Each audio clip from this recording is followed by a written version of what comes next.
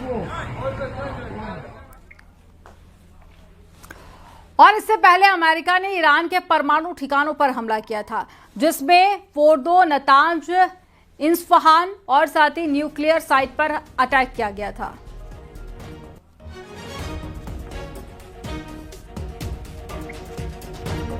दो तस्वीरें आपके सामने हैं। ये तस्वीरें आप देखिए, रात की तस्वीरें। पहली तस्वीर में आप देखिए तबाही का मंजर आपको दोनों ही तस्वीरों में नजर आएगा।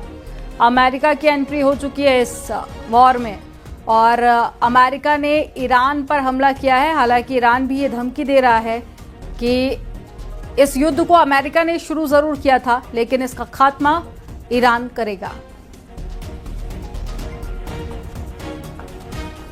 तो दो देशों के बीच में युद्ध हुआ जो शुरू, वो अब तीनों देशों के बीच में देखा जा रहा है।